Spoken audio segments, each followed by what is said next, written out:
I want to share a few exchanges that happened on Tumblr, a post, and then the responses to that post, because I think it is incredibly important. Infinite No wrote, "The queer movement is a prime example of why gatekeeping is good. If gays had put their foot down, we wouldn't have homophobic heterosexuals cowering behind a queer identity as they spew homophobia and misogyny. Anyone who says that there's no room for gatekeeping in liberation movements is there to destroy yours. Liberation movements need to represent only those they fight for. Feminism is not for any man. Gay rights aren't for any heterosexual."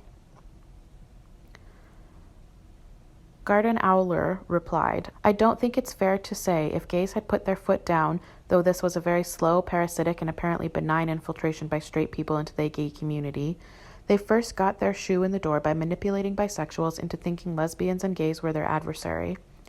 It all started with just saying gay is bi erasure, and saying gay bi is too long, so let's say queer like those protesters did. It can be our brand, queer punk, queer fashion, queer theory, and hey, let's not stop there, let's keep going. So much so that you never even hear the term gay community now. The term gay as a community label is controversial or presented as a sub of a subcategory. They infiltrated and manipulated the people perfectly." Then the blogger Radfem Robert Smith replied, "For context, it's important to know that Radfem Robert Smith blogger is, according to their bio, an FTM lesbian. So, a trans man who identifies as a lesbian." So, Radfem Robert Smith said, "I'm not really fond of OP's implications that A, gay people didn't try to protect our community from our oppressors, and B, that we're somehow partially to blame for what's happening to us." The original poster, Infinite No, replied, "Then be not fond of it. I see the irony escapes the trans men radfem lesbian. Yes, it's the exact attitude of you supposedly believing gender is fake, but going to be a trans man anyway for personal comfort. But it's still okay because you know you're a lesbian. Yes, it's the attitude of personal comfort over substantive reform. Yes, it's the attitude of I don't agree, but this is easier. Yes, the gay community has made choices that hurt us in the long run. Yes, lesbians did incorrectly accept misogynistic men who call themselves women into their circles. Yes, that was a bad choice. Are they responsible for the anti-lesbian corrective rape movement that followed? No, but the reality is that a lot of us tried to be a good, accepting gay, and it's gotten us in trouble. And it still gets us in trouble. Every gay that takes a supporting stance of queer bullshit makes it harder for other gays. Every lesbian who mindlessly chants, trans women are lesbians, but says in private, well, I personally wouldn't date them, makes it harder for other lesbians. Same for gay men. It's not fair to say? Yes, it is fair to say. The shitty behavior of other gays hurts us.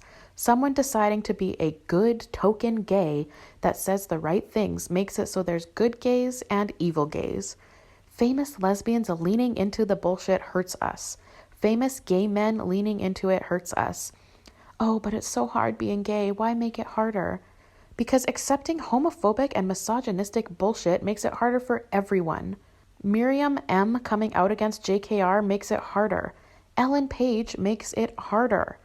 I don't accept that it was because our oppressor's victory was inevitable. I don't think we fought that hard. Just as there wasn't a pan-gay 2016 conference where we decided to call ourselves a slur and include hets, there wasn't a 2016 pan-gay conference where we rejected them. Resistance was small, and it, quite frankly, wasn't that slow of an infiltration. In 2014, this shit was fringe. It was Tumblr bullshit. But by 2018, it wasn't. Be meaner. Gatekeep harder.